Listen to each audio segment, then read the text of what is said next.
I am asking your help in the tremendous task of informing and alerting the American people.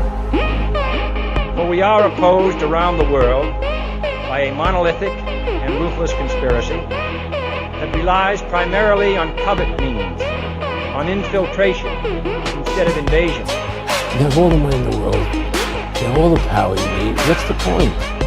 What's the end goal? He said the end goal is to get everybody chipped, to control the whole society.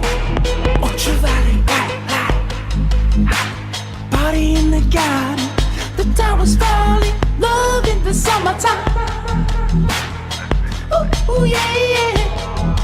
And I'm unified, feeling oh so unified. In the light now, in the light now.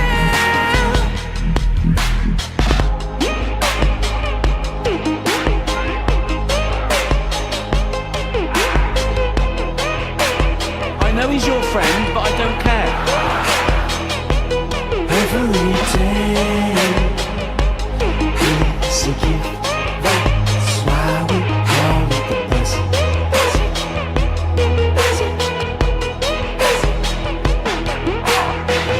We were born on the garden of Earth, where the flowers grow and little birds chirp.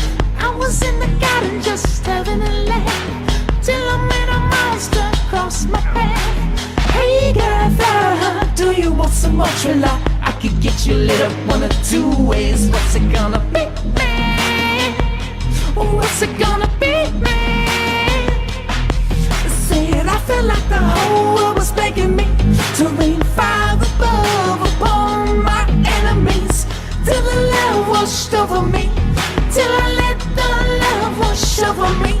Say it, I forgot the whole world begging me to rain fire above upon my enemies, till the love washed over me, till I let the love wash over me. Every day it's a gift, that's why we call it the blessing.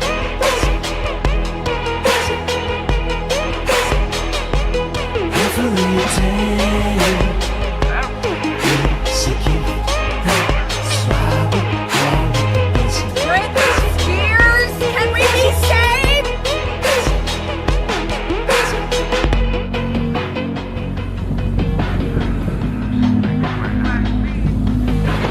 We were going in a direction that was irreversible. This was not an election. This was a revolution. This was irregular warfare at its finest. We have what we call citizen journalists. We have an army of digital soldiers. You're here because you've made a decision about something in your life. You can't sit back. You have a responsibility. We must. You have to fight for this country.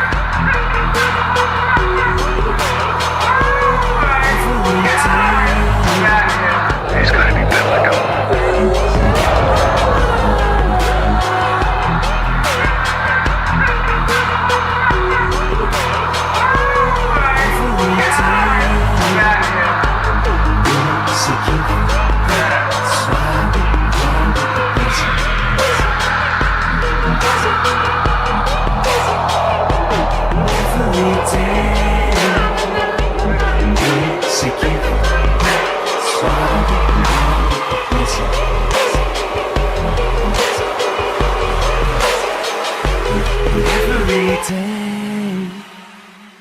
Is a gift.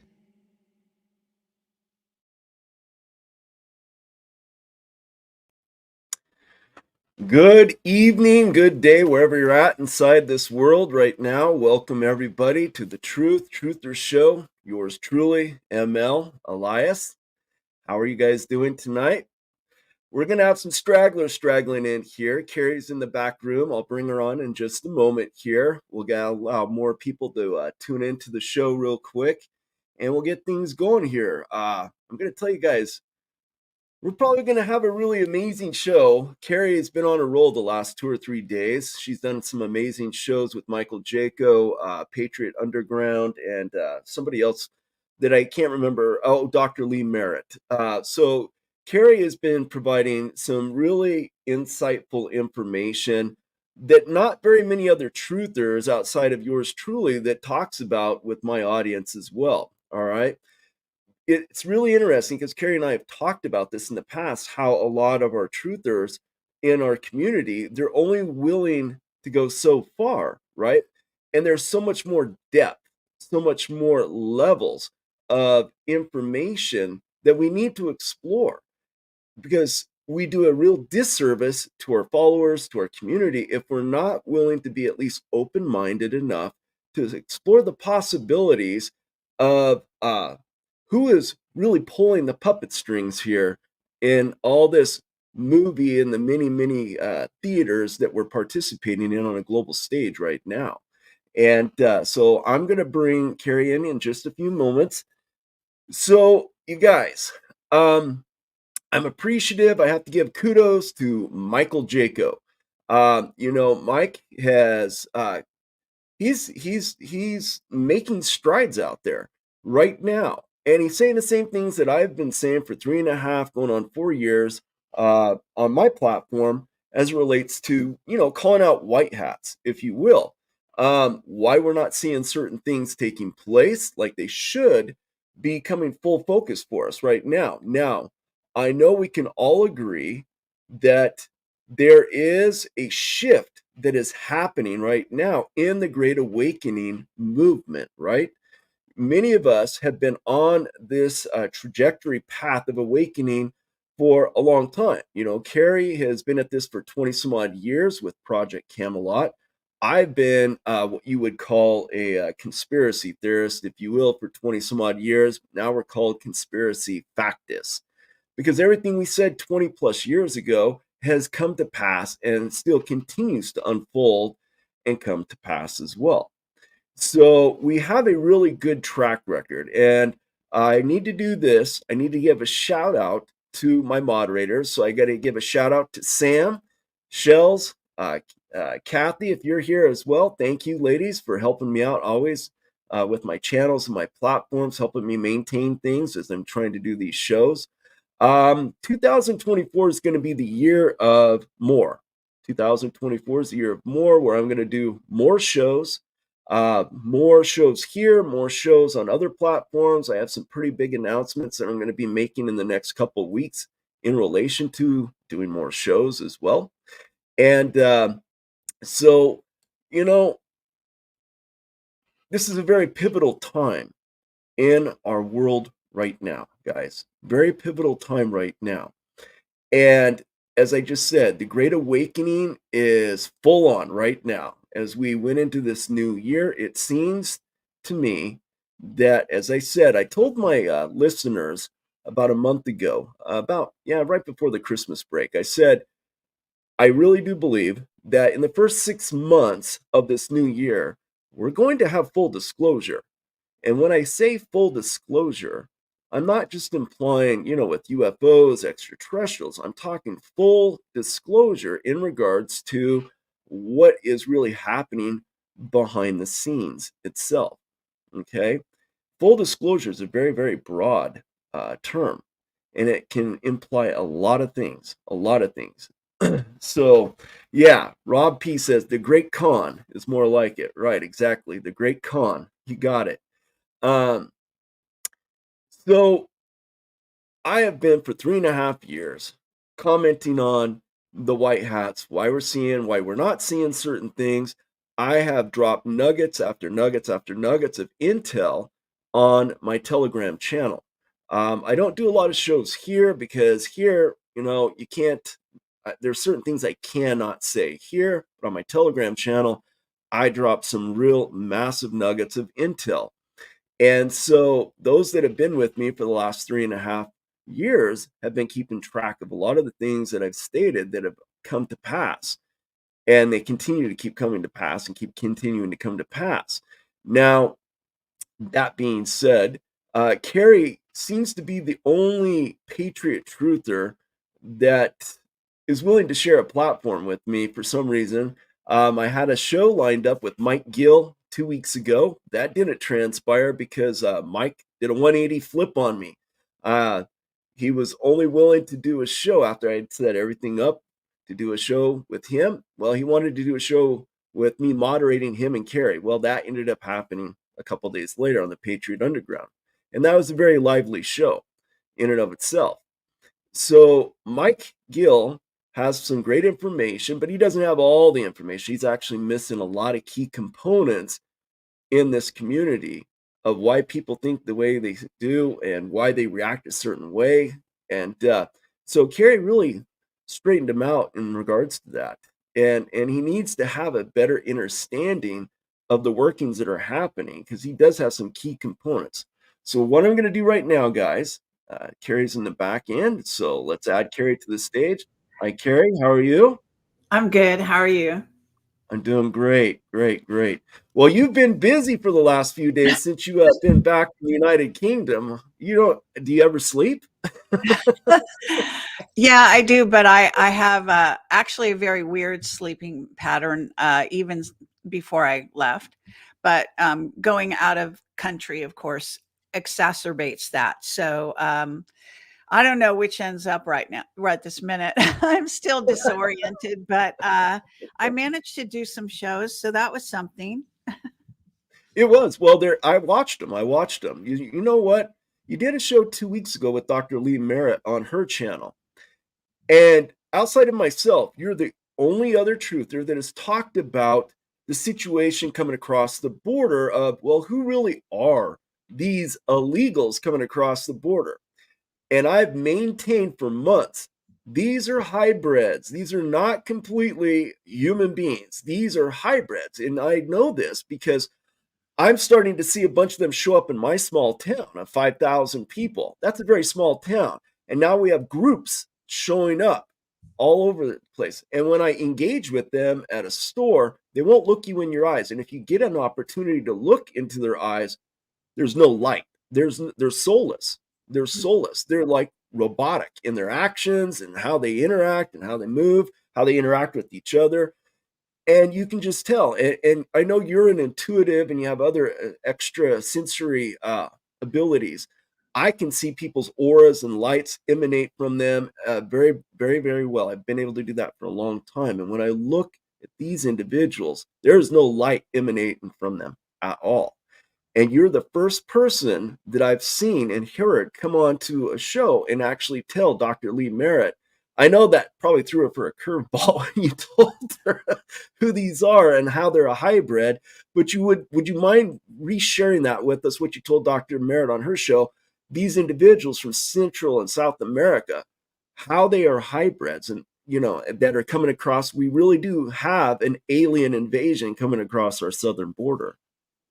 Right. Well, it's great to be here, ML, and sorry that we didn't connect before. It's been a little logistically difficult, and sometimes I have my website was just taken down because I was on those two shows and I said something someone didn't like. So I've been working all morning with a couple techies that are trying to help me, and I think my site is now back up. But it seemed to interfere with a few other things on my email and various things. So anyway, I've been talking about the gray human hybrids coming from through the southern border actually for many years, because even during the first 2016, when Trump was running for office and even when he was about to win, they actually did deluge the border back then. And the same thing happened. And what the reports were coming out were that even though they were even families, that they seemed to be under some kind of, programming or something, because they were acting a bit strange. And there was even videos back then about it, but that all has gone away, and everything has been really silent about who these people are. Now, the reason I know about it, of course, is going back to the gray human hybrid abduction program that was going on even in the United States. We're talking 70 years ago or more.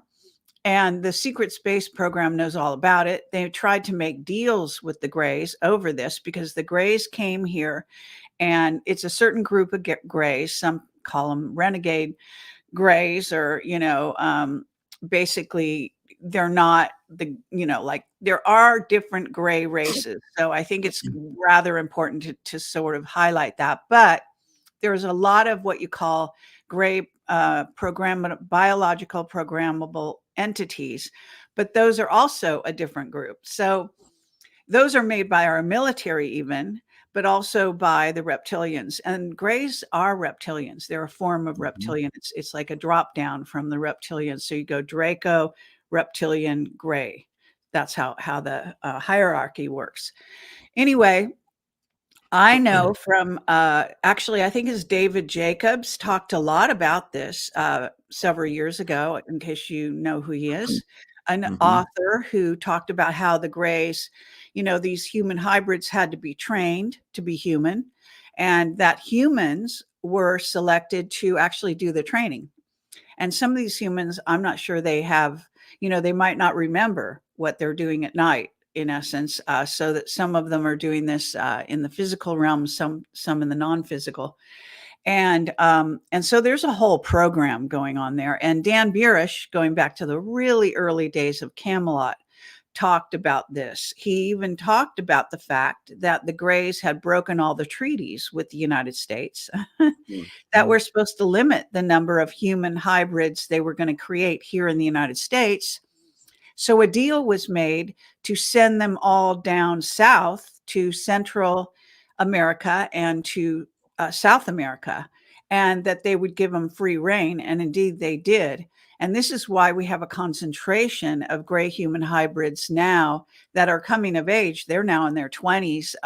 This was over 20 years ago, actually. Some may even be in their 40s, 50s. But the program does continue. Now, one of the things about them is that gray human hybrids, and this gets into what are called the X-Men movies. You may have seen those, and maybe you thought that was a fantasy. Well, it's not. It's based on the reality that this is not the only hybrid program. Let me just say that as well. But the gray human hybrid program has been, I guess you might say, highly successful, unfortunately. Because for that group of humanity, they will, in general, because of the gray, if you get, like half gray or whatever amount of DNA you get from the gray, and then the rest is human, they could do what's called lacking empathy. Because one of the reasons the grays want to come here and occupy our bodies is because they kind of ruin their own bodies. And one of the reasons is because they had a choice, like a path to go. This is the story, that they could, emphasize their intellect, or they could emphasize their emotionality. But for some reason, they weren't able to get a good balance going on there. And so they emphasized their intellect, and they are good at doing things like moving objects with their mind and things like that. But they do lack empathy. And that's going to be an ongoing issue as we go into the future. So I have actually been warning people about this. Now, there is a very good X-Men movie, which is called Logan, which shows a more positive side of the gray human hybrids in that story. If you've ever seen it, it's well worth watching. It's pretty correct. It's pretty authentic what they're telling the public. And the X-Men movies are highly popular. So I think a lot of people saw Logan, and I think it was one of the most popular ones. But anyway, so that's the story. And now it is just, we are deluged. In fact, I guess you've seen, a lot of people saw the video that was making the rounds. And I think it was even on, I think Alex Jones showed a segment of this video where they're just like massive amounts coming across our border right now. And you have to understand that the cabal, Biden show, CCP are totally aware of this. And that's why the border is open.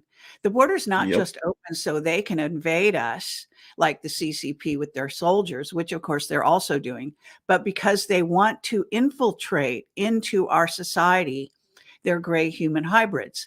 And so that's really what we're looking for in the future, and really it needs to be a warning to people, because you're going to see a big change in the sort of the makeup, I guess you might say, the genetic makeup of humanity here in the States. Okay. Well, I'm tracking you 1,000%, because when I was when I was on a federal task force, this was back in 2010, and at that time I was living in Idaho, and the governor at that time, C.L. Butch Otter, had strong ties to the CCP. He was a Republican on top of that as well, so it kind of caught everybody off guard. He was trying to create a transaction where he was going to sell 100,000 acres outside Boise, which is the capital of Idaho, their international airport. He was going to sell 100,000 acres to the CCP under eminent domain and under the United Nations Agenda 21 mandate. Well, we knew what was going to happen there. If CCP got a hold of that, then it becomes a piece of their own sovereign land, and you couldn't do anything about it. Whatever was done within the confinement of that 100,000 acres, they could have been bringing in a lot of military. And so we stopped that. We prevented that from happening itself. We brought awareness to it. So I'm well aware of the United Nations soldiers that have been here for decades as well. They rotate in and out all the time. I'm very well aware of the CCP up in Canada, as well as the southern border as well. But I want to touch base on this. I have a friend of mine. I haven't shared this before, so this is the first time. I have a friend of mine that I served with, and he sent this to me a few weeks ago, and I've been holding on to it just to see how things were playing out. And now I feel a little bit more comfortable talking about this in light of all the craziness that's going on, of course. So this is a fellow retired operator that I served with. And he told me again a few weeks ago that we have a mutual friend of ours who has some real estate, some rental properties. He lives in the eastern coast of the United States. I don't want to give away location, but he lives in the eastern coast of the United States. And back in September, he was approached by the federal government. He actually validated through their credentials. They were representing FEMA and Department of Homeland Security, but nonetheless, they came to him asking him if he would be interested in housing immigrants seeking political asylum. And he'd ask more questions about, how long is it? Things like just the normal questions you would ask, right? Anyways, these federal agents offered him 3 times the amount that he normally charges in a normal rental properties, of course. And of course, he agreed to this because he was told that this would be for less than a year, that they would transition out, they would be moved someplace else once they got processed or whatever it was. So he agreed to that. Now, he also said that they paid him in advance, 9 months. They gave him 9 months in advance rental payment for those units that he had rented out to them itself. He also confirmed there were no women, there were no children. These were all military-aged males from all different countries. We're talking Afghanistan, Pakistan. They were from every place, just not Central and South America. But he also said this, that a few weeks after the immigrants arrived and settled into the rental units, there was a pallet that showed up at his location, at his office. That's where he conducts his property rental, out of his office. So there was this pallet that showed up, and it had different boxes, and it actually had hard cases, but it was all shrink wrapped on the single pallet. And there was an envelope in it that gave him instructions that he needed to deliver the contents of, the boxes and the hard cases to the respective rental units, to these immigrants, if you will.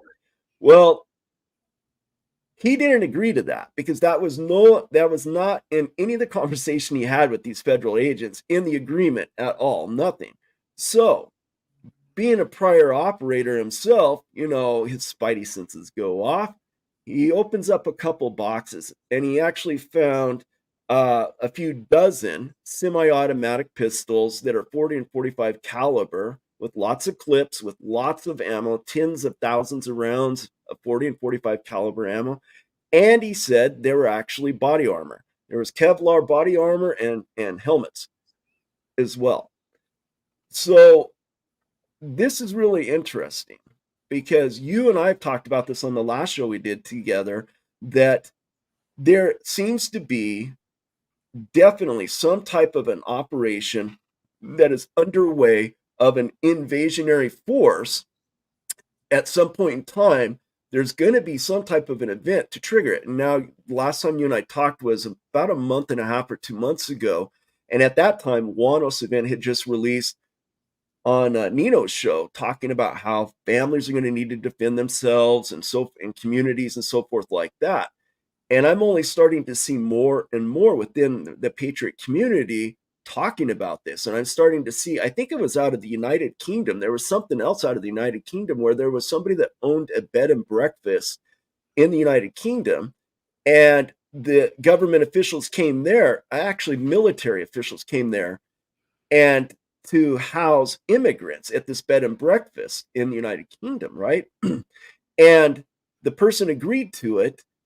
And so they kicked out all their staff, and this government official brought in their own staff to assist in the bed and breakfast to take care of these immigrants. And these immigrants came from the prisons and jails throughout Europe is where they actually came from. So they weren't the best of society, let's put it that way. But what was interesting is they said that crates started showing up at this bed and breakfast being delivered there. And so the owner of the B&B opened up, I guess, one or two of these crates, and they started discovering AK-47s, ammunition, grenades. The owner of the bed and breakfast said there was enough ammunition and weaponry in there to eliminate his town, his small town that they lived in. So, I mean, what do you think about that? Well, kind of lost the word, right?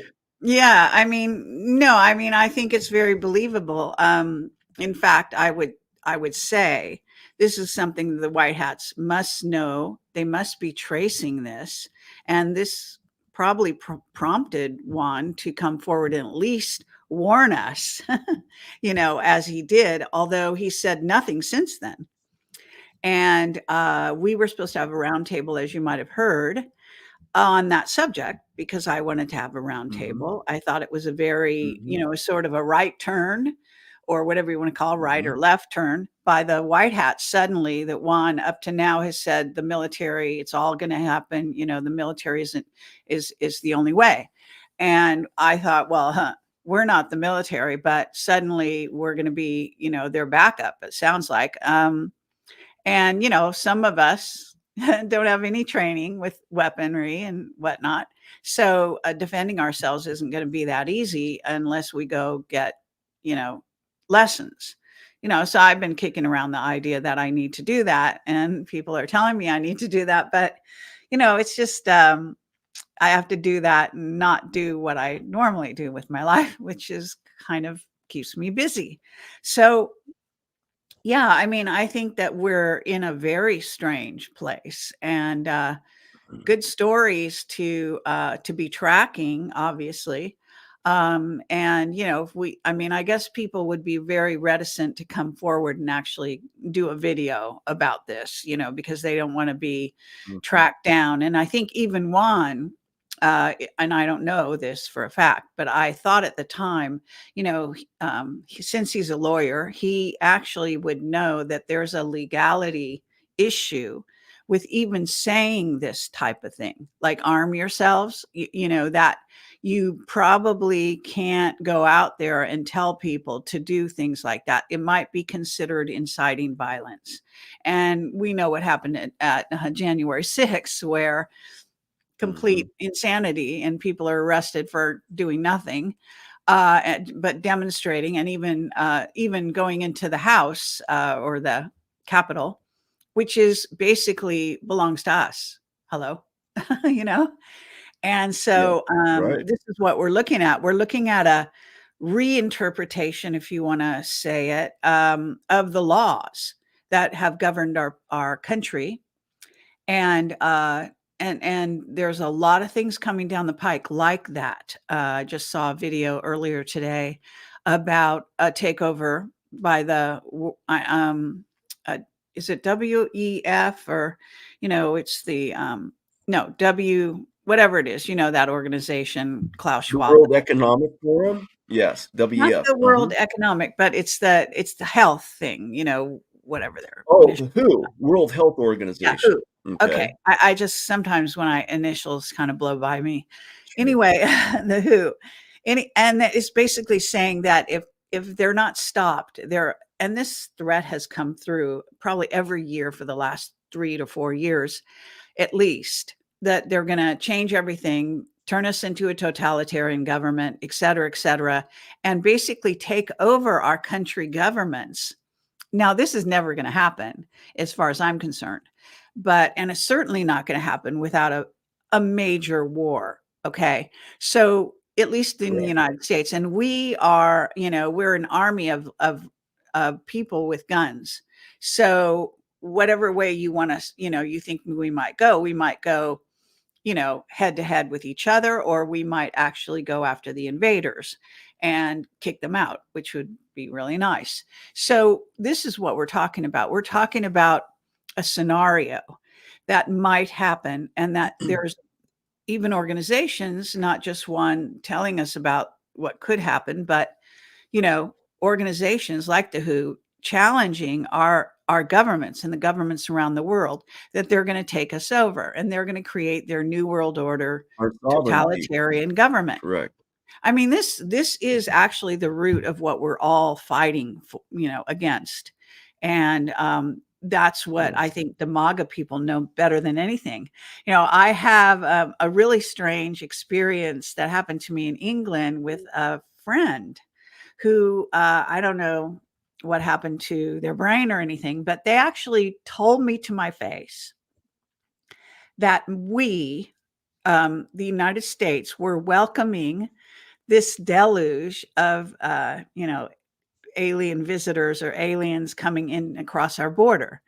And they believe, I guess, that Biden really is in charge, and that we are welcoming these invaders, which is anything but the truth if you are a patriot.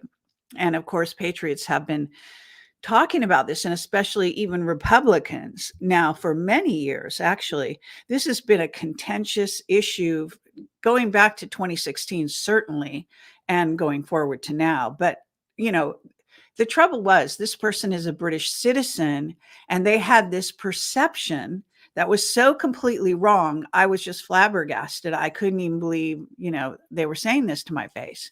So so it's worth kind of noting that maybe there are some Democrats that are welcoming these people, these droves of people with open arms. But you also have to believe that if you see the droves of people, it looks like a horde, what you might call a horde or a mob. And there are also loudspeakers kind of programming them as they walk, saying, we are not illegal immigrants. We are looking for jobs and believe in the American dream. We are, like telling them what to say or what to think so that they won't be a problem. But of course they're a problem. And it's really, it's kind of diabolical, to say the least. And I don't know. Now, Trump has said when he comes in office, and he's already in office, really, but when he comes public with being in office, that he will turn this whole thing around, and there will be the greatest exodus of illegal immigrants that's ever been seen in our history. He has actually stated that. I guess I don't know if you've heard him, but he has. Oh, yeah. And that's kind of interesting also, because it also means that these people are being tracked, maybe, at least by the white hats, and the border control, perhaps, and or might be a mixture of white hats and dark hats. You know what I'm saying? In other words, there are also battles taking place we don't even know about with the cartel down there. And all kinds of, I'm sure, drugs coming in with these people, of course. and they're being Without given a doubt. credit Yeah, a lot of cards. them are They're being mules. shipped Yep. throughout our United States to bizarre places, where it's even northern places like Maine and places that they're completely, they're coming from a southern climate into a very northern cold winter, right? And I don't, what's going Yep. on in their brains, because not a good time to be doing this. All right. when you come from a balmy, Right. southern clime, where life is much easier when it's warm, cold climates, and I can attest to this, are just really rough and especially if you don't have a lot of money to keep your, the heating going and all of that. So this is a nightmare waiting to happen, basically. Well, it already is a nightmare because you can see there's report after report, just like in New York, for example, they are shutting down schools and making those kids be homeschooled and enter into homeschool programs so they can house illegal immigrants in the schools there. So they have places to put them at and place them at, like you're talking about. Every day there's these videos after videos of thousands and thousands and thousands of them. Now, what's interesting is, those of us that are trained, we recognize and see rank and file. Many of these immigrants are rank and file. They're standing at attention or at ease, but they're rank and file. So these are trained individuals because you can tell by their body language, you can tell how they stand, you can tell how they move. There's just telltale signs that tells you they have received some type of military training. That's how they carry themselves. And so, but you also got to look at other things that are taking place here too, because like I said, I've heard what you said on Patriot Underground and Michael Jacobs shows. There's a lot of these individuals that are disappearing too. And could that be because they're bringing them in and they're part of this harvesting that's going on? Because you and I know, like in the Patriot community for 3.5, 4 years, there's been so much emphasis on all these millions of people that have been saved from deep underground military facilities, that we've shut down all these labs producing adrenochrome. But you and I know they're alive and well. All they've done is they've actually restructured, they've remodified how they go about their adrenochrome. They've gotten better at hiding it. We have not eliminated the adrenochrome trade route, right? You and I know about the adrenochrome Silk Road route that's happening over there that's been going on for a long time too. And then, of course, you got the Anunnaki, you have the negative alien agenda that is behind all this. And there was a video that somebody sent me today. Are you familiar with this gentleman? His name is, pardon me. His name is Ted Rice. He's a whistleblower. So. Okay. Well, so you're familiar with the whole Dolce situation with Mr. Snyder and the other whistleblowers. They're no longer with them. Captain Mark Richards is one of the people that flew in there to rescue a bunch of people in cages, along with his father. Okay. And he's one of my main witnesses. Ted Rice. Yeah, Ted Rice. And I'll forward you the video. It's like a 6-minute video, but he's talking about a testimony. He was brought down and guided. He says he was an abductee, and he was brought down into Dolce. And he said they were, at first, the outer appearance of these entities were tall whites, and they were actually reptilians. Once they would take off their mask or their disguise, they were reptilians. And it was very horrific what he said, his account of what took place. There was literally a human butchering, processing center down there. And he saw every step of the processing being done to these thousands and thousands of humans, and how they were being processed and then stored and then being shipped off planet and other places on our planet and stuff like that. And he goes into great detail, and his is a very compelling. I haven't even heard. I mean, his is very compelling, right? There's some great whistleblowers out there that talk about this, like Jessie Saboter. She's talked extensively about these facilities and stuff like that too. And so you and I know that probably a lot of these people coming across that border, they're ending up probably being on this processing. They're probably enticing them to come across, because you got to think about this. The estimates that I have from my friends with ATF and FBI is this. They're telling me that we have 10 to 12 million that they've been able to keep track of, 10 to 12 million during the last 3 years since Biden's tenure, right? We've had 10 to 12 million is what they're telling me has come across this border that's been processed or documented, has been processed. And there might even be more than that, actually.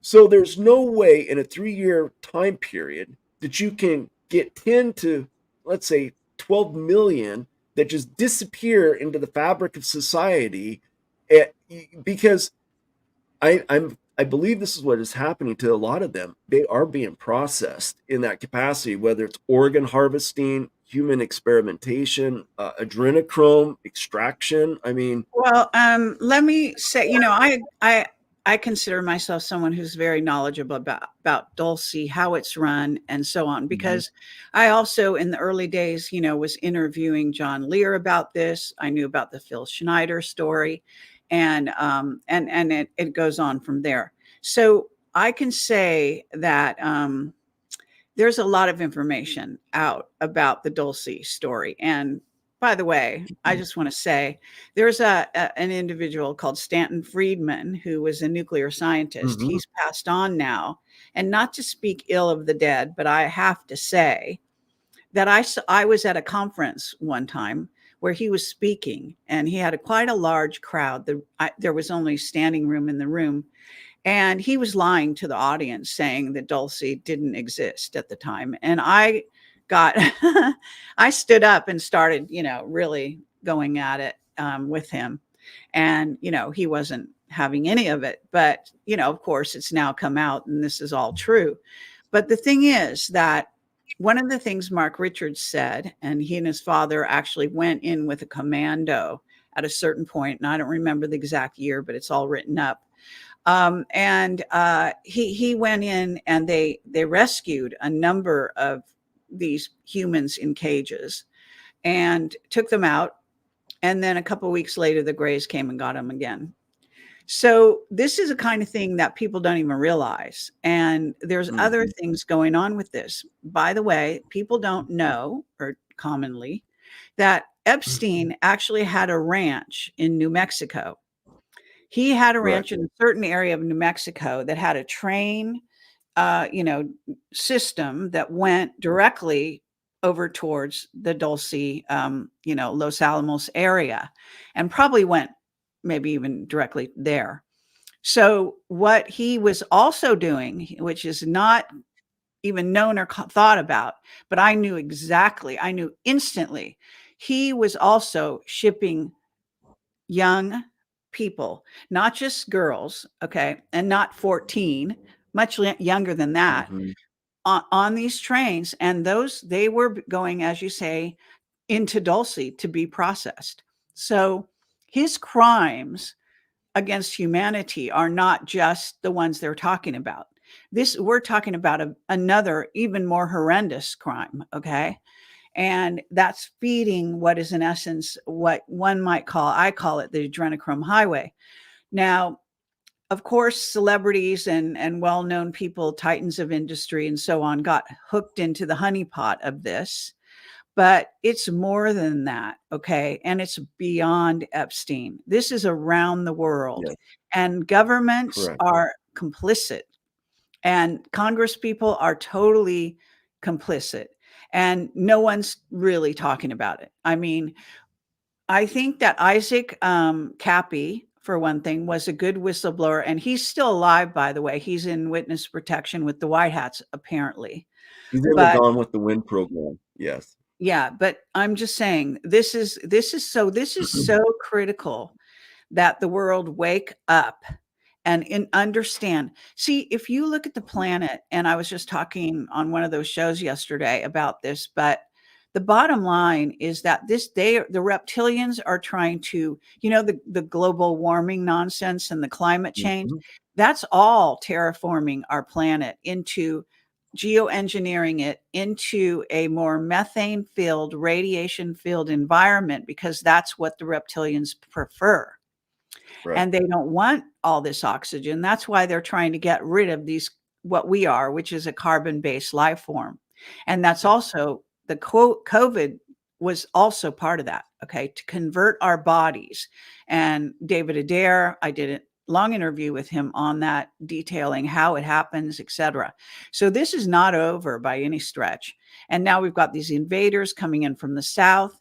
And then, you know, there's going to be probably more abductions, more takeovers even going on once they arrive here, because they will infiltrate, you know, try to have sex with women, this kind of thing, where even children could be born.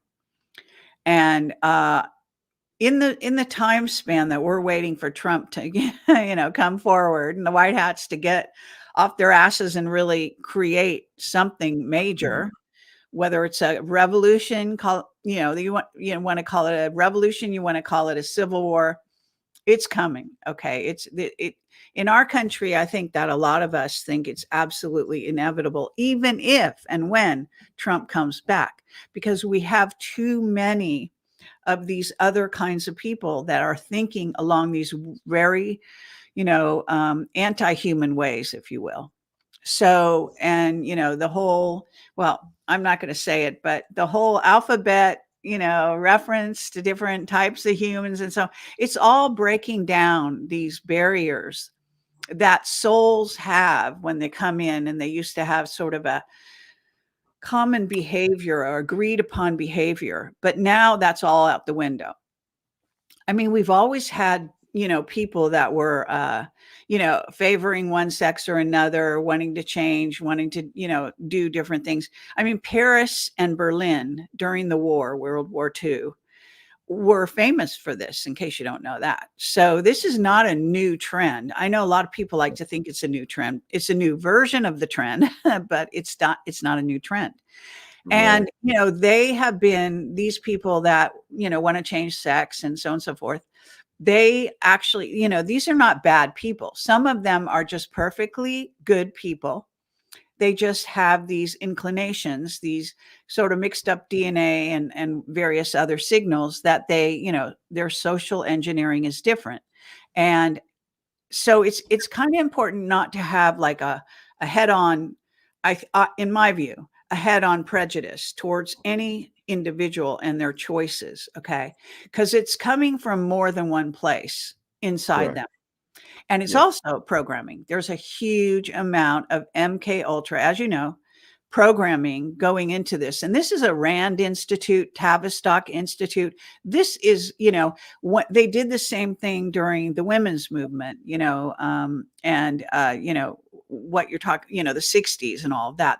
They were instrumental in a lot of what went on then with the rock bands, you know, the whole, you know, the whole Manson murders and so on and so forth. So this has a history of trying to change human behavior, sometimes by force and sometimes by sort of sneakily changing, you know, getting into the music industry, singing songs and bringing advertisements and subliminal messaging, and then taking away the testosterone, creating foods like meat, for example, that, you know, keep men into that masculine thing, and other things as well, and all the drugs and all the nonsense that are really breaking down these barriers within the human. So I think, you know, seeing it maybe with a wider lens rather than just saying, oh, they're all fucked up. They're not. Okay. They're not. They're people. Okay. And some of them have been part of our society forever. You just maybe didn't notice them. They weren't out, as we call it. Right. So I just want to say that on their behalf. You know, I have some friends that are gay and this and that. So, you know, I'm not in love with the notion of any of these sort of things, but I can say that these people have every right to do what they want to do with a, you know, an adult, let's say, right? But not with children, right? So then when you get transvestites that are being invited to school, functions and all this crazy stuff, they're trying to sexualize our children, but they're trying to sexualize them in weird ways. In essence, so they don't procreate, so that sex is completely separated from procreation, which it's always been separating gradually, but now it's like, completely different universes. And so it's just, you can watch the progress. I'm not one of those people who just freaks out over it. I know some people do. And, some people with children are really freaked out, and kind of understandably, I have to say, because our society has gotten so woke and wacko. Oh my God. But well, yeah, I mean, you and I are old enough to remember, what we were taught when we were in elementary school and junior high and high school. I mean, for gosh sakes, when you're in junior high and high school, sex ed was like a day's lesson, and that was it. You moved on, you never, but the problem is, I have sons, and they have pornography crammed in their face. I mean, everywhere they go online, it's pornography.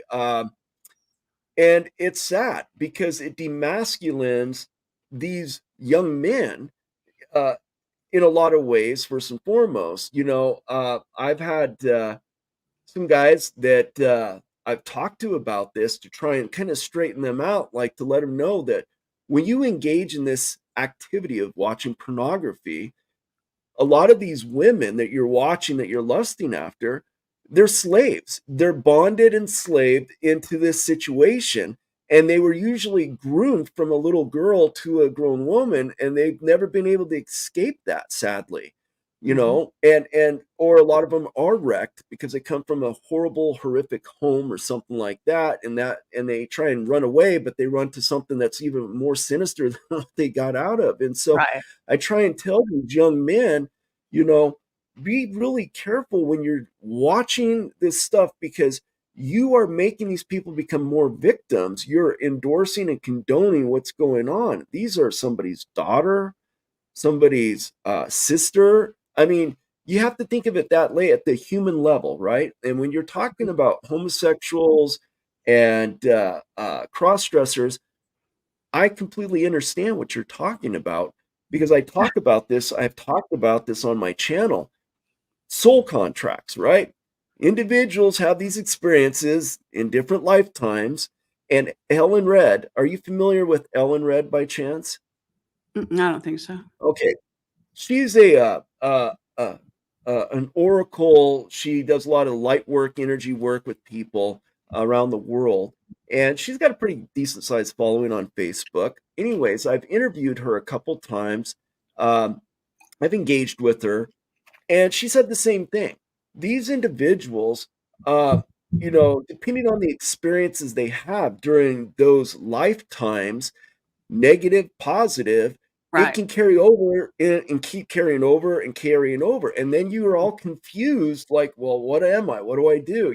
Because you haven't dealt with certain situations in your past, right? You haven't healed from certain traumas in your past and stuff like that. So, like you said, it's having that understanding of a bigger understanding of that 60,000 foot view. And this is the problem with society right now. We've all been conditioned through religiosity, not spirituality. So our understanding of humanism is in this microcosm of what our Sunday school teacher taught us versus what God is taught us, And I think that's part of this great awakening that's happening right now, where people are stepping out of religiosity into spirituality because they want to understand who they are, where we come from, what we truly are, how did we get here, all the things that you and I talk about all the time. I'm seeing a change that people are really sincerely interested in having a broader understanding of that now, which will give them this understanding of how to have compassion for people who, because they don't bring this upon themselves. They don't just wake up one day and say, you know what, I think I'm going to be a faggot today and I'm going to get the shit kicked out of me for the rest of my life, because Right. that's not how it really works, you know? So I'm Right. glad that you talked about that. So thanks for bringing that up. I Yeah, want to I shift mean, gears. okay, before you move on, I just want to say a couple other things. One of the things is past lives. So Mhm. unfortunately, most humans, or a lot of humans, not everybody, um, they don't really acknowledge that they've had prior lives. They don't even see That's correct. themselves as souls having a material human, experience. And Correct. when you widen that out and you realize that a lot, that children come onto the planet, they have all kinds of memories from their past lives that make them do and say different things, and prefer certain things. And some have, I mean, I met this woman in France, her and her husband, and they had a kid who had memories, believe it or not, of being a soldier in, I think it was the Civil War in America. And as a kid, nobody in France was like this, okay? No one around him taught him to be this way. He started collecting American memorabilia and became completely obsessed with it. And these memories just wouldn't go away. And he told his parents all about it. And they actually had to deal with it because this was all in his mind. He really remembered a prior life. And then they went back and they actually found out who he was. He knew his name and everything. It was amazing. And, he died in, I guess, the Civil War or whatever it was. But this is fascinating stuff. So if you live a life and you haven't explored this side of yourself, I really encourage you to do so, because there's so much buried stuff, and there, that includes your sexuality, and these things do absolutely impact the way you act and look and choices you make in this life. And if you're sort of it's like a little hamster on a wheel going around and around and never stopping and thinking, well, wait a minute, do I really want this in this life? When it's coming from somewhere else, it's coming from your past life. And Right. you could even look into your future lives. I mean, Mhm. this is what we're talking about. We're talking about widening the idea of what it means to be human on a much deeper level. And so when I don't think it's useful to go condemning all these people that are having all these dilemmas right now, because I think, yes, they're being encouraged by the MK Ultra and so, but the MK Ultra can do nothing to you if you don't already have something that resonates, that says, oh yeah, what sex am I? And oh, maybe I do prefer to be a man or whatever the hell, right? So Mhm. this is the thing with people, that they don't, you know, I don't know, I just don't understand why people want to condemn other people on this level.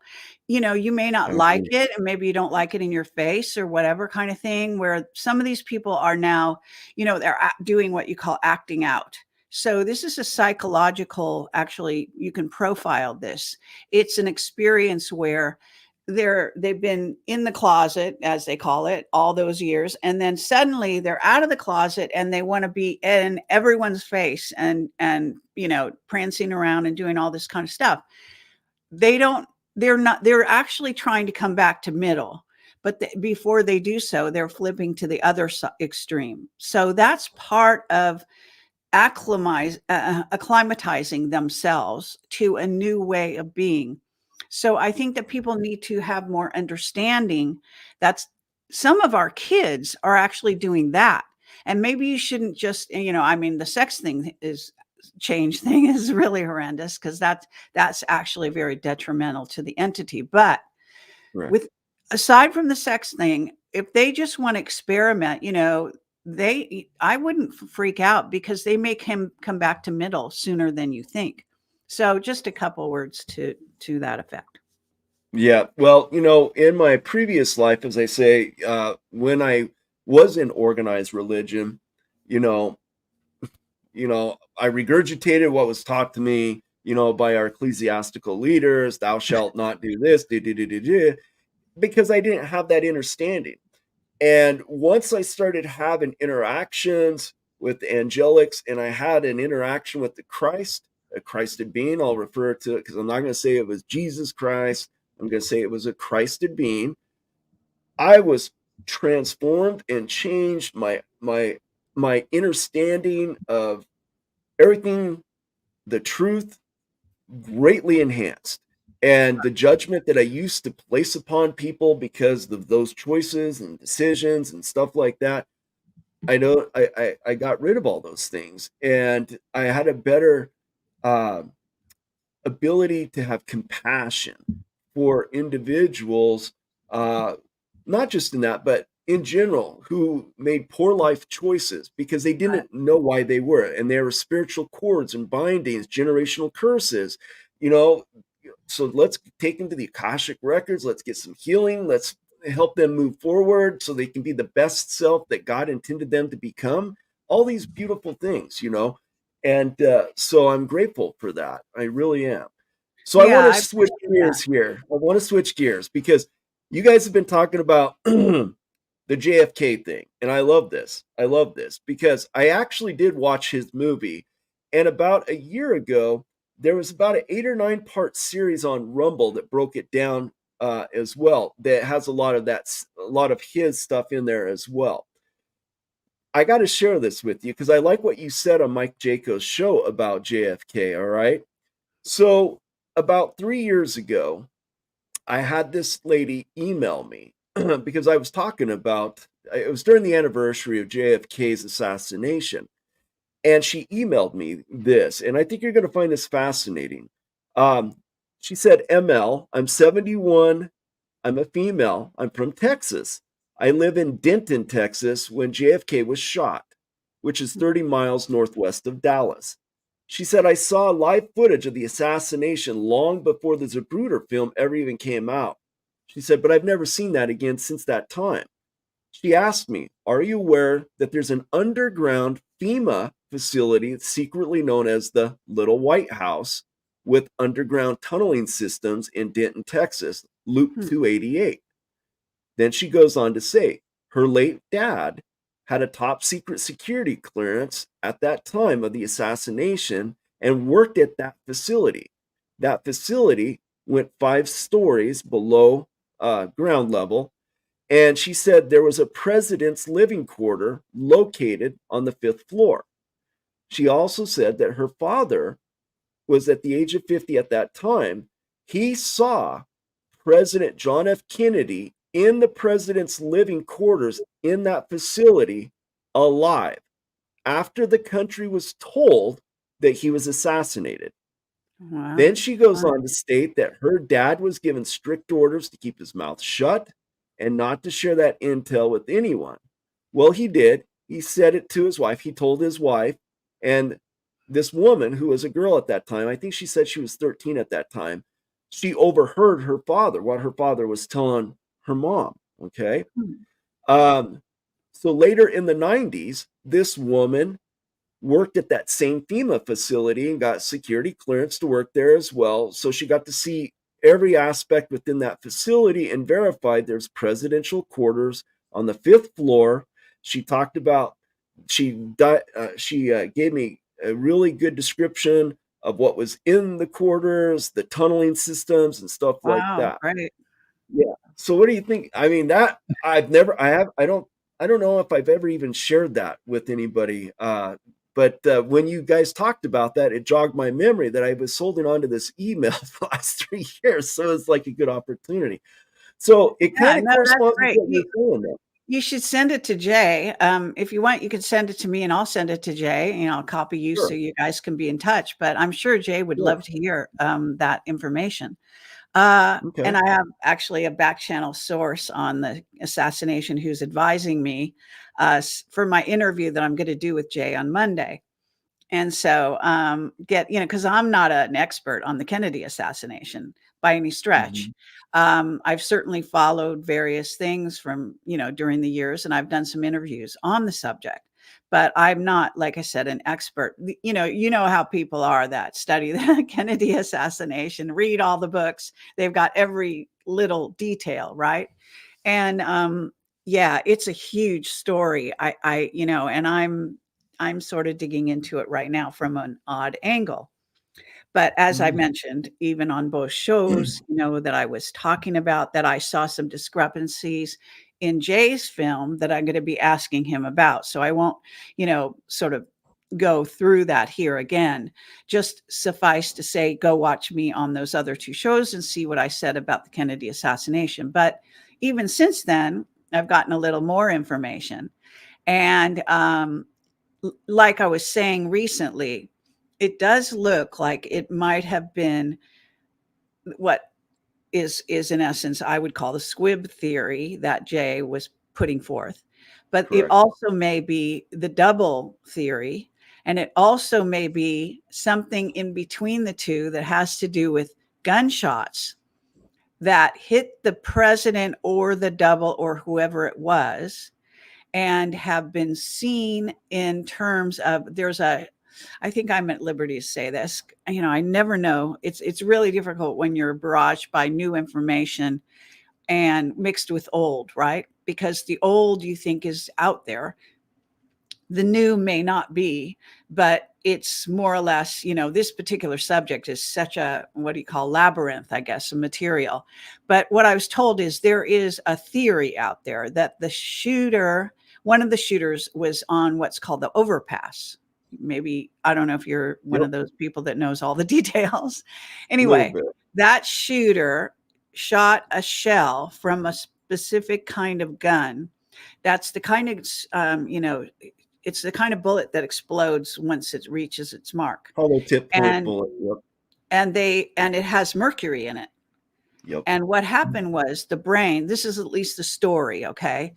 The story is that the brain of what was supposed to be Kennedy had mercury in it, which would dispel and contradict Jay's position. You understand? Mm-hmm. But it also doesn't mean that Jay was completely wrong, because as I said, I don't want to go through too much of this, but you have to see that there can be leaks at any stage along a plan.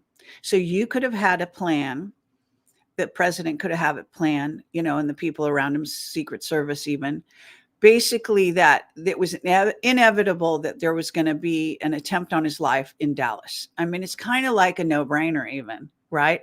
And according to Captain Mark Richards, he had a whole agenda of things that he was going to talk about at that at He Dallas. was going to release some details. Yes, I get that. And Mark and his father knew Kennedy well back in the day. So one of the things he knew that was on the agenda to talk about was the ET thing, was going to disclose stuff about that.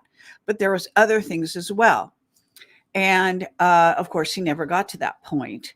And the thing is that, in other words, if there was a leak to knowing what he was going to disclose, then they would, of course, gotten together a whole force, whether it came, was, of course, all the different players. Bush Sr. was there. Actually, he was thought to be involved in the planning. Johnson was thought to be involved in the planning. And this is on the negative side. So you've got a negative side and a positive side, right? And both sides, it's kind of like right now. It's really quite fascinating, the parallels to right now. That's blowing my mind, actually. And I can get into all that, but I don't, we don't have a ton of hours. So the thing is that, and even the Mossad was said to be involved, certainly the mob, CIA, obviously a no-brainer, and Allen Dulles for sure. Because the Dulles brothers were really instrumental back in the day during those times. And there's a whole story behind that. And, there is a Kennedy assassination book that really cites Dulles as being the mastermind of the attempt, to assassinate. But at the same time, the good guys could have been planning to remove Kennedy at the right moment with a stand-in. And the squib idea is also part and parcel of that, because if they needed to demonstrate that some of the bullets, or at least one, hit its mark, then using fake blood, when in fact they had a way to, now I don't know this, I don't know how it would have been done, but it's very possible that these bullets didn't hit their mark the way they were said to. And the overpass, I'm not the overpass, but the sign, the freeway sign, or whatever you call that, where the limo goes along and then disappears behind the sign and then comes out, and it's a whole different reel of film. it's even been exactly. tested, as Jay said, to be a completely substitution of a different kind of film. So that's, and then the missing splices of seconds, which he never tries to address actually what they might have contained. No effort to do that. There's also, interestingly enough, and I'll end it with this comment, and I'm going to be really, getting into it with I'm Jay. looking forward to that. And if things go as planned, one of my sources is going to send me some great questions, because they really are an expert. And so, because I might not think of the exact questions that someone else is thinking about. My mind goes in different areas. So one of the things is that if, okay, now I think I forgot what I was going to tell you. It has to do with this idea that at the one hand, you get a shooter. On the other hand, you think you've mitigated that issue, right? So you've got fake and real. Do you see where I'm going with this? And then there's also presidential doubles, right? And that, if ever came out, which it's come out. I mean, there's rumors everywhere, and I thought it was like, a no-brainer that there are presidential doubles. But we had them all the way back to Abraham Lincoln's days. Okay. And it factors in a huge way with Trump right now, because the rumors, and the reason I did the Jaco thing was because he had come out saying, well, he didn't feel him as a remote viewer, blah, blah, blah. But let me say that if you're a good psychic and you're a good, I don't know what you want to call it, but if you can work in that realm, and I mean in the positive way, you can actually put a shield around a person to where a remote viewer cannot pierce the shield. Okay. But you have to be really good at it. So I think that in addition to him being in hiding in, a NORAD, which is a logical thing, and that we're seeing a lot of doubles right now, because the height, it's like watching a movie, and you get more and more, the suspense is building and building and building. And we're coming to a very important juncture now, to where Trump and he's winning without even running yet. And they're going crazy. Okay. So their motivation for taking him down, whether it be through making people believe he's dead or any other, line of bullshit, right? Like Mike Gill was trying to put out, which might be maybe being used in that trajectory to question whether Trump has loyal, followers, and whether Flynn is loyal to Trump, and all this kind of stuff, whether there's sabotage behind him. And there's just a zillion things coming out, right?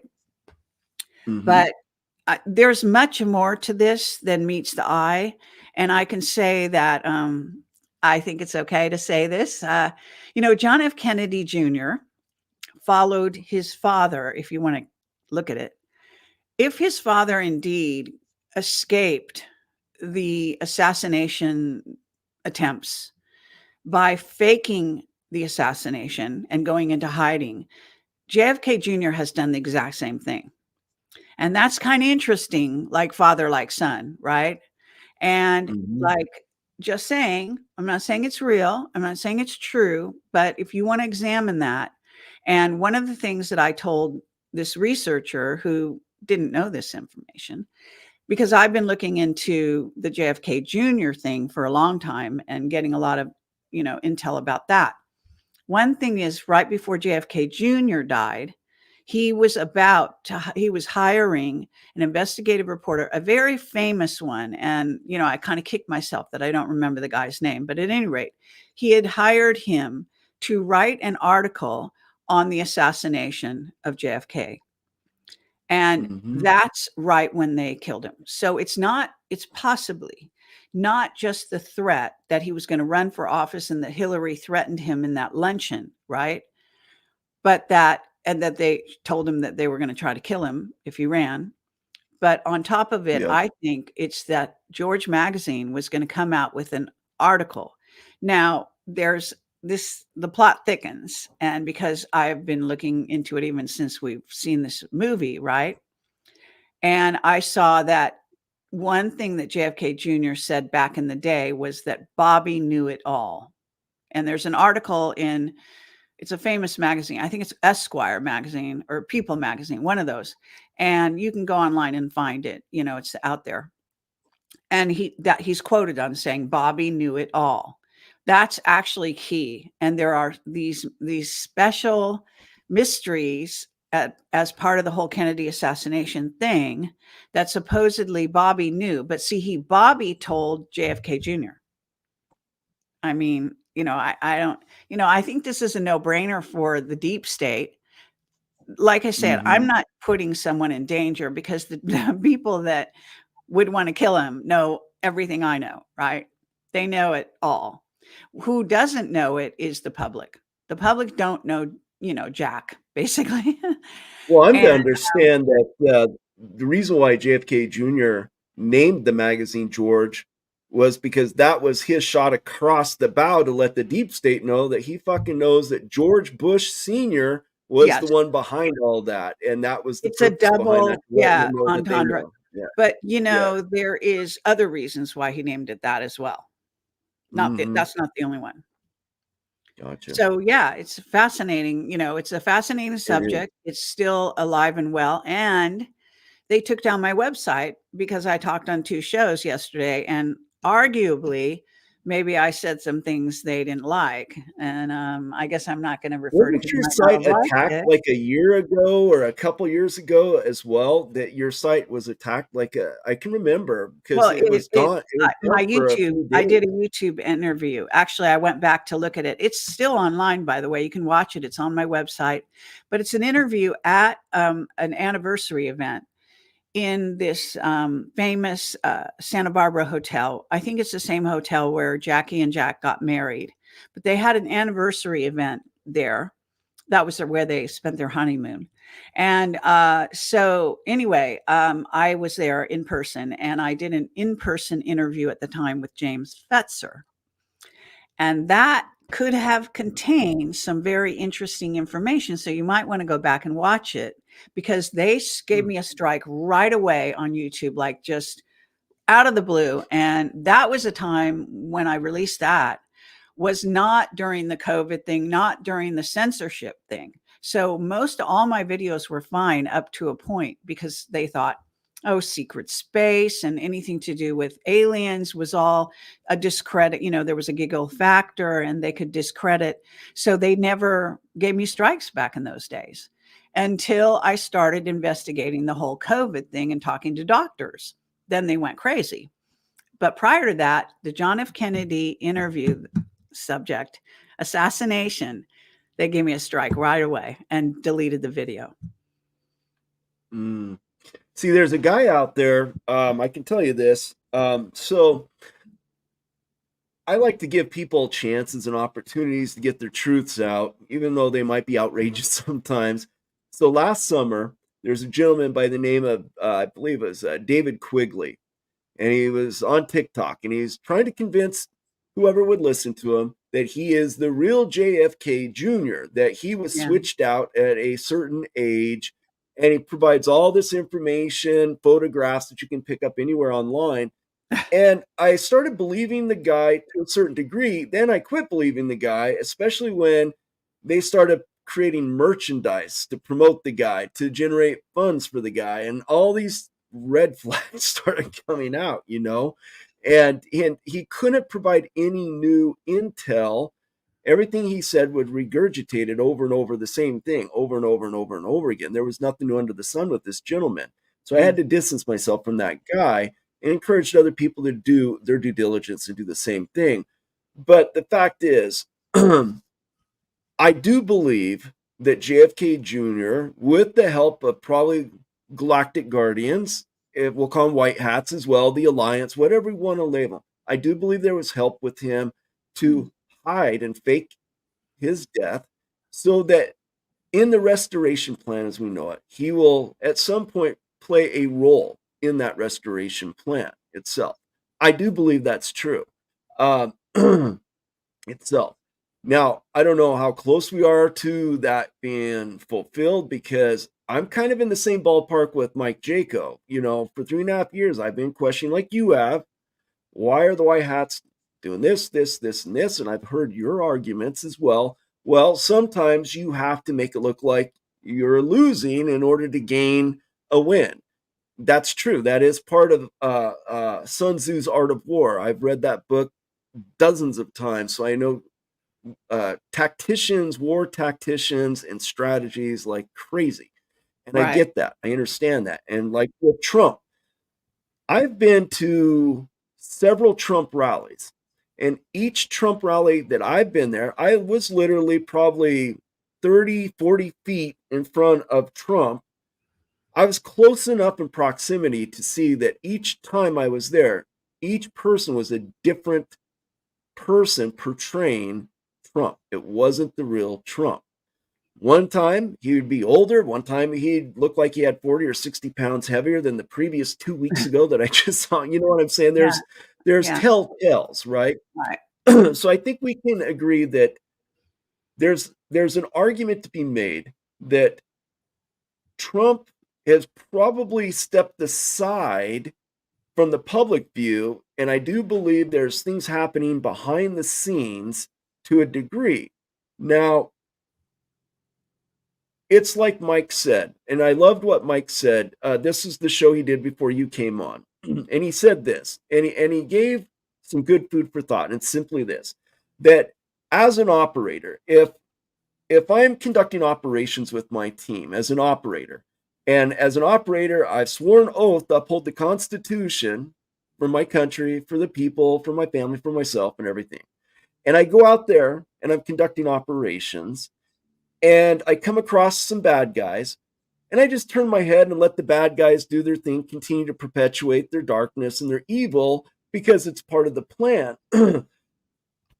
Am I accountable for not stopping them and allowing that to continue being perpetuated onto humanity? Because does that make me still a white hat by doing that? Or does that put a question mark over, like, when does my culpability come in as an operator in an operation, allowing those things to continue on, knowing I could have stopped it, knowing I could have prevented it from happening? You see what I'm saying? And I know that's what a lot of people are thinking now. That's what's Well, got a lot of I've people said this concerned. numerous times. I've actually I've texted Juan behind the scenes about this. And, because I was concerned as time moved on in the first few years, because I've been now doing this for years, that the white hats were actually crossing a line. And that line has to do with culpability. And the line has to do with when you know something's happening and you can stop it. But the question is, can you stop it? That's where the culpability, the factor comes in, because sometimes even if you were to do something to try to prevent it, you would not be successful, because it depends what it is and the whole movement and what's behind it.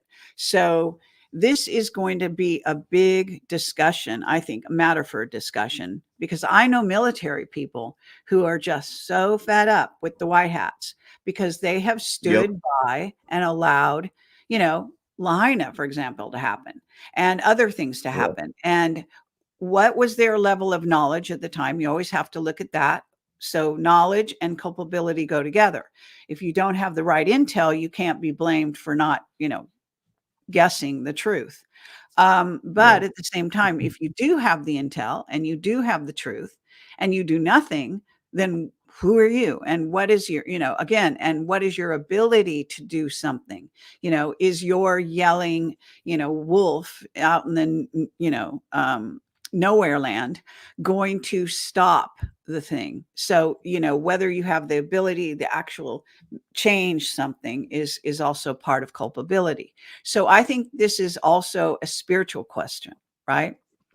On many levels. And people that stood by even during the Nazi time, it was said that people were in houses and churches and so on, and they would, right outside their door, these the trains or the trucks or whatever of people being carted away was happening right outside, and they would just ignore it.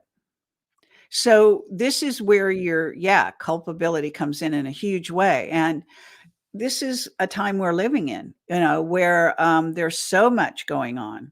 And how many people, I have a friend who kind of is no longer a friend. They disappeared. And maybe they disappeared at this exact time because we were talking about the whole adrenochrome thing in Hollywood. And she came from a fairly, wasn't high level, but her husband was fairly high level in the movie making game. Okay.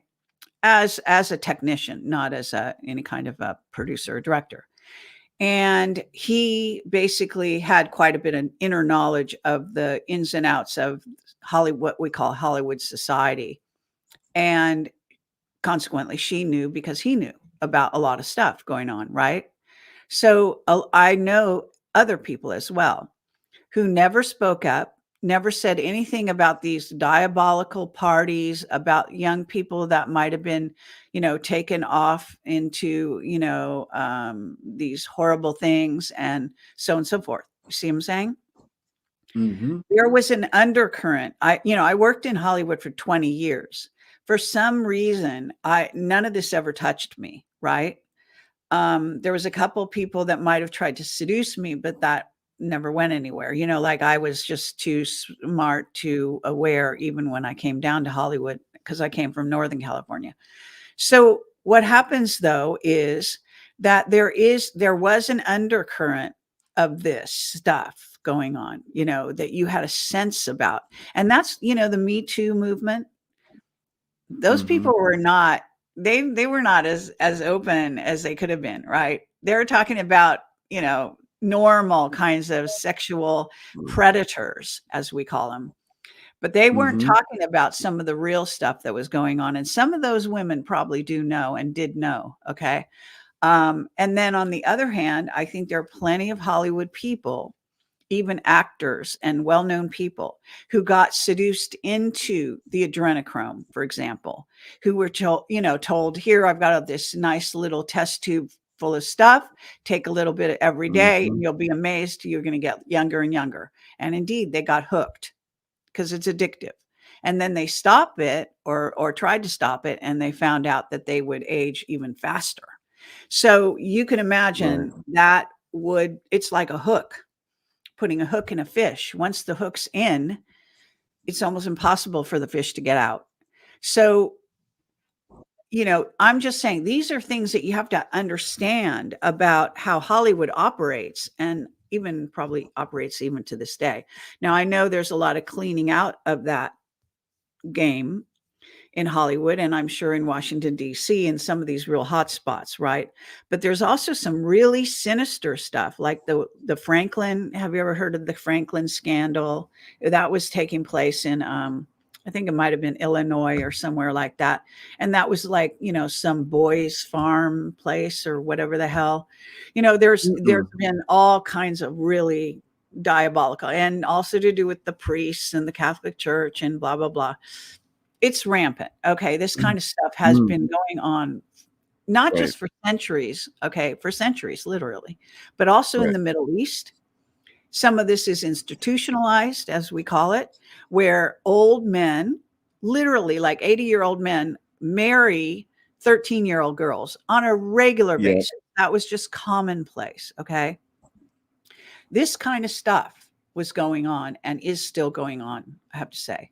So, I don't let these people off the hook. In my mind, I know what's going on there. I know that some people can be deceived and brought into things that they have no idea what they're getting part of, right? But it doesn't mean you're going to necessarily forgive them either.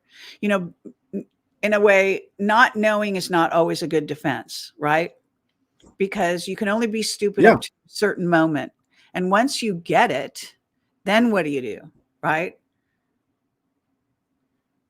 Then you have to act. You have to actually, make a decision. That's when you become conscious, and that's when you become fully responsible for your actions or inactions, and also being quiet and not coming forward and all the ins and outs of all of that. And I know this is not going to make me popular, but let me just say, in the Catholic Church, this whole idea of drinking the blood of Christ and eating his body. Did you never think his that this flesh, was a reptilian fucking, is this not an obvious reptilian pastime? Yep. And then if you look at Yep. the architecture, I mean, see, I'm concerned not Yep. just about the Catholic, predilection or whatever you want to call it towards that stuff, but I'm also concerned that we have a reptilian takeover of the planet that is very surreptitious and that is happening. The Yes. Greys are part of it. The reptilians are part of it. COVID's part of it, all this kind of stuff. So I'm just saying humans, they are prey. I've been saying this for years. Most people thought I was crazy. This is absolutely true. You're spot on. And I want to add on that because I'm what you would call a bloodline in the Mormon church. I'm not a member of that church anymore. I left that church 11 years ago, but I was born, raised, groomed to take my position in that church to climb their priesthood ladder. And as you climb their corporate priesthood ladder, you also have to parallel climb the Masonic Brotherhood's ladder because they're together. They're together in that church. And I was a black sheep. I wasn't going to do it. I went against everything all the time. I asked too many questions. And when I got out of that institution, that's when clarity really started hitting me. And I started having total recall of events when I was younger, things that I saw, things that I know in my bloodline family. I know all about the satanic ritual SRA that takes place in the church. I have a good friend of mine who is a close friend of Kathy O'Brien, who went through the exact same thing Kathy O'Brien went through, but in the Mormon church with MK Ultra, with her and her siblings. There was a time in the church in the early 90s where one of the top leaders in the church conducted a study because satanic ritual abuse was rampant in Salt Lake Valley, the church headquarters area. Yeah. There were tens of thousands of victims being victimized, children, women, and it's rampant. And it's right what you said, because I talked about this with my audience. I told them how Brigham Young, who hijacked that church, is connected to the Rothschilds. He's a Rothschild agent. He killed the founder of the church, Joseph Smith, to take the church. That Brigham Young is an Anunnaki himself. He is an Anunnaki, and his connections to the Khazarian cabal, I laid it all out there. And it ties in with the Catholic Church too, because who led the Mormons after they killed the founder? Brigham Young led all these pioneers out west into a valley called the Salt Lake Valley, which was a city already established in the 1840s, okay? Who led them there? It was the head Jesuit priest of North America, Father DeSmit, who teamed up with them and led them out there and said, here you go, flourish. And there was already an established city. So that big, beautiful temple called the Salt Lake Temple, that was actually made by the Tartarians many centuries prior to the Mormon pioneers that settled there. But that's not the narrative they tell the history books, of course. But you are so spot on. We got to do another show that goes deep into this, because I know exactly what you're talking about. I mean, there's a ton. We probably should close this down. I think we covered a lot of ground, but I want to say one thing, which is one thing that Mark Richards told me. Not only that CERN, there's a whole satanic side to CERN, and there's been all these sacrifices and Shiva and burning of bodies and all kinds of crazy stuff over there. But one of the things is that what actually part of CERN, the whole purpose is opening a portal and keeping it open between Earth and the Draco galaxy. And that portal, reptilian ships come in. They go to war-torn areas. So this is another reason why they keep the wars going, okay? Because that's where you get the refugees. They have all the women and the children, all the vulnerable ones have to escape from, the battles.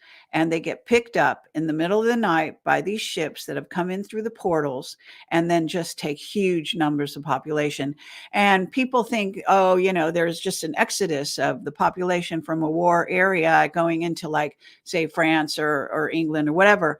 But they don't talk about the numbers of people that are being taken off planet and made sex slaves, sold as slaves, other kind of slaves, and not even to talk about how they get eaten and so on and so forth.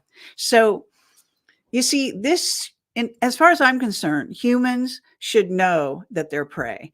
Humans should be able to protect their children and tell them the truth. This should not be hidden, okay? And even the White Hats, even 107, doesn't want you to think about this. He even said this, okay? Because he doesn't want to take away people's focus on, like, the vote. He's actually treating people like their children, and they can only have one idea at a time in their little heads. And if you distract them, then they won't pay attention to Trump and and vote the right way or something stupid. It's insane. I mean, and I've been ranting at him behind the scenes on text now for, for a few years, but just recently, again, just kind of because I got pissed off when he went on a show somewhere recently and said, oh, that whole incident down in the mall with the alien thing is just to distract you from Trump and Epstein and everything. And I'm thinking, seriously, do you really think people can't hold more than one thought in their head at a time? Do you think they're really distracted just because they pay attention? It's actually kind of a relief, because there's so much repetitiveness.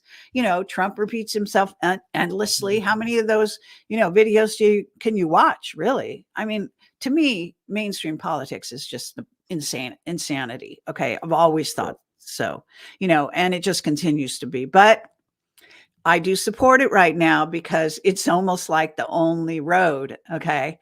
It's like, how are you going to take back this country when you got so many people that are sleeping? They can hold more than one thought in their head, yes, but they are sleeping to the real truth, and to, because no one other than you and me and, some of my colleagues are out there really laying it on the line. Okay. And I can tell you that there are certain of my colleagues, and I would give kudos to Mike Adams. He knows exactly what I'm talking about. He was clued in. I don't know by who. And he actually did a set of videos about this, about the takeover going on in our planet. And I really was impressed by that, because he is someone who I consider is kind of, I don't want to say, I just say, I think he's still on a learning curve. Let me be nice about it. And, yes, he's got a lot of good information. I'm not putting him down, but he actually went on a limb and really got it. He got this fact that we are prey and that we have invaders.